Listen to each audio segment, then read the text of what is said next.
Year of the Tiger, but by all accounts, maybe last year should have been. Before I get to recapping the stories of last year pertaining to the tiger, I must say with the recent events at the Naples Zoo, my heart goes out to the staff at the Little Rock, Woodland Park, and of course Naples Zoo in having to deal with this hard loss.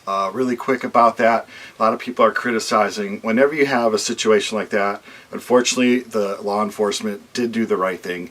You have to take that shot to try to preserve the human life. It's a sad, sad loss. And once again, my heart goes out to you guys. In Echo's honor, I made a donation to My Cat, which is an awesome group in Asia, and they help Malayan tigers. If you'd like to do the same, there's a link for you in the video. Now, some parts of 2021 looked a lot like 2020 with the Tiger King. Thank God Tiger King 2 and the Doc Antle story both flopped. We don't really need more attention to them. I did do a review of the total Tiger King thing and my little association with it a few videos ago if you'd like to check that out. But the most important thing to get from all that stuff is there's some very bad people out there who own tigers. We need to stop them from owning them. And again, this is not tiger conservation. Supporting these groups is tiger conservation. So please do all you can to support tiger conservation. Real tiger conservation. Kind of following with that, the year started out in May. We had a huge story about a tiger roaming the streets of Houston. Pretty much a person's pet tiger came out, sat on his front yard. Guy across the street was pretty upset with it. Walked over there and the cat approached him. Thankfully, that guy did not take the shot. The tiger wasn't posing a threat. It was a young tiger. It didn't jump on him or anything like that, so thankfully he did not take that shot.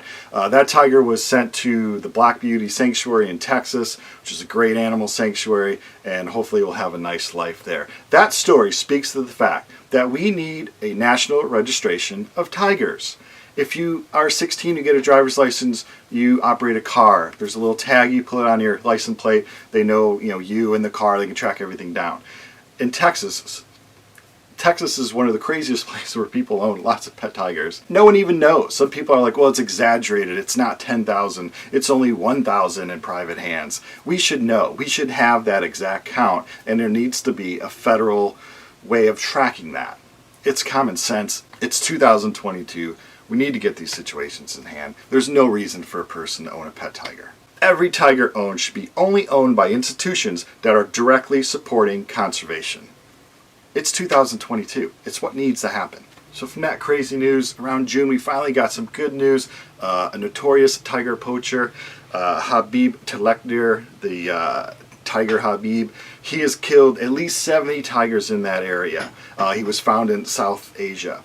And they finally got him. He was a poacher that was eluding the police and the authorities for years. Who knows if he had help on the inside to kind of alert him when they were coming after him. But he was finally caught, and now he's gone. Now that is only erasing one portion of the whole illegal trade problem. You got one poacher, a very good poacher, what he did, thankfully off the streets now. How long he'll be off the streets, who knows.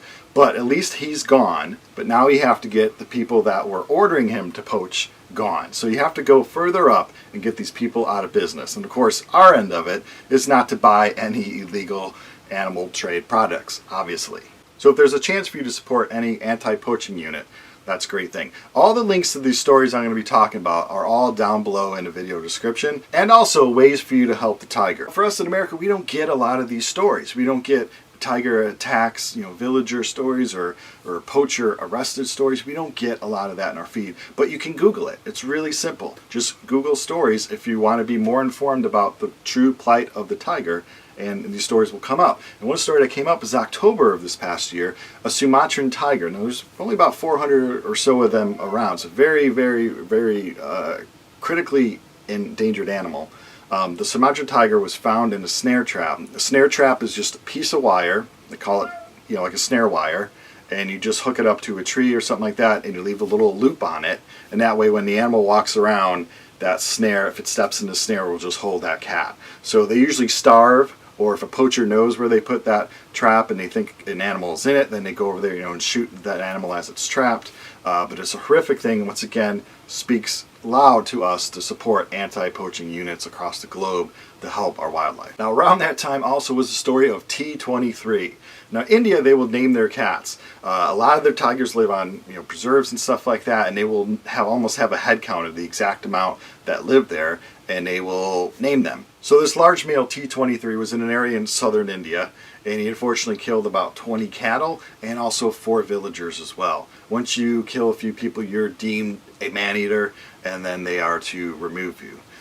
Some people protested that, and they were able to stop that crew before they were killing him, and it turned into a mission where they were just going to tranquilize him then. Once tranquilized, he was sent to a local zoo/rehab place. I think he's going to live his life out there. I don't know if they're going to transfer him to another zoo or not, but if I get an update from that place, I will let you know for sure. Now that whole process is on a video. They filmed it for YouTube, and I'll put that link in the description below. It's very interesting to see how they handled that whole situation. And to show you kind of how often situations unfortunately like that happened, just a few weeks ago in northern India near Nepal, 2 villagers were out walking around and they were attacked by a tiger around 9:30 a.m. Did survive the attack, and they're going to be looking for that tiger as well. Now the year ended with somewhat kind of a sad report. 126 confirmed lost tigers this year in India.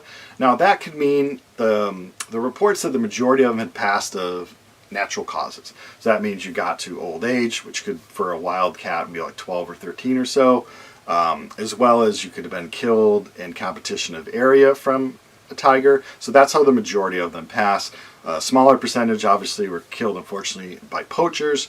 You get hit by traffic. A lot of these parks are surrounded by highways of sorts and getting hit by cars, and as well as local villagers, if they see the cat roaming through their crops, like they're trying to grow sugarcane or tea or something, and they don't want that cat there, they'll leave out poison, and so a few were killed that way. Now 126 is a huge loss. But India, just a few years ago with their head count, came up under about 3,000 total population of tigers. That's the most in the world. If you want to go see a wild tiger, you go to India, of course.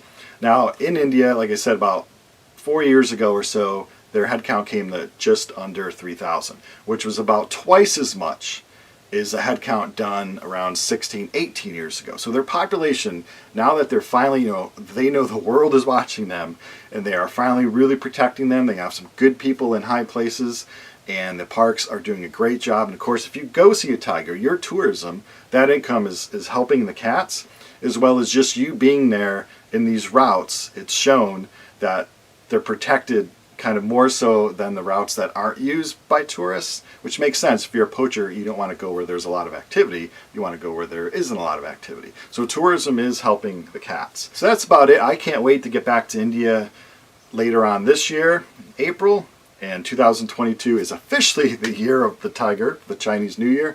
Hopefully we'll have nothing but great stories about the tiger. And remember, this does not help the tiger, but supporting these groups helps the tiger. Thank you for watching. Again, if you want more information, there's links provided in the description below.